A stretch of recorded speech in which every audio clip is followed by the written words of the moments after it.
Marco Comes Late by Dr. Seuss. Young man, said Miss Block, it's 11 o'clock. This school begins promptly at 8:15.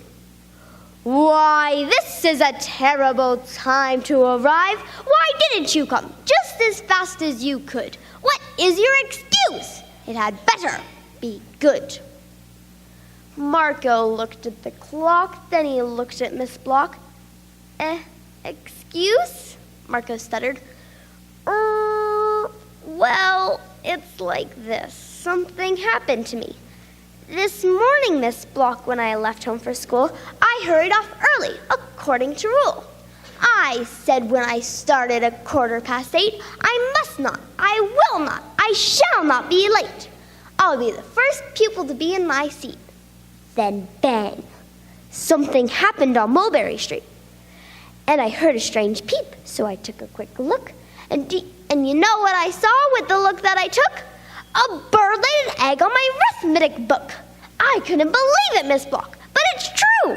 I stopped, and I didn't quite know what to do.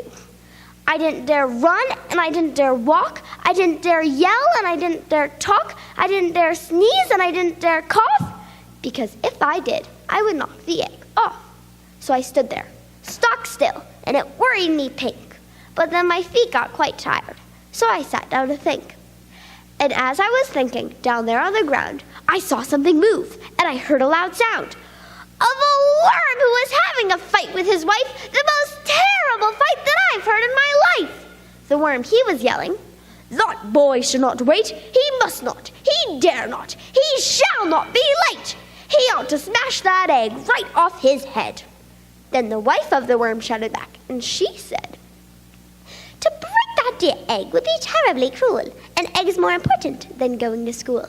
That egg is the mother bird's pride and her joy. If he breaks that egg, he is the world's meanest boy." And while the worms argued about what I should do, a couple big cats started arguing too.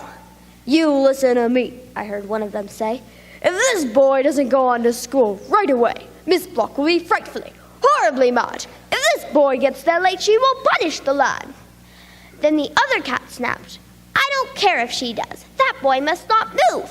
So I stayed where I was, with the egg on my head and my heart full of fears and the screaming of cats and worms in my ears. And as I lay wondering when all this would stop, the egg on my book burst apart with a pop.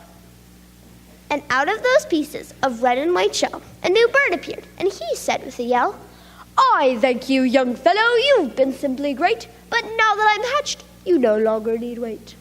I'm sorry I kept you till 11 o'clock. It's really my fault. You tell that to Miss Block. I wish you good luck, and I bid you good day." And that's all he said. Then he fluttered away. Then I got here just as fast as I could, and that's my excuse, and I think it's quite good. Miss Block didn't speak for a moment or two. Her eyes looked at Marco and looked him straight through. Then she smiled and said, "You tell a good tale, if it is true. Did all of those things really happen to you?"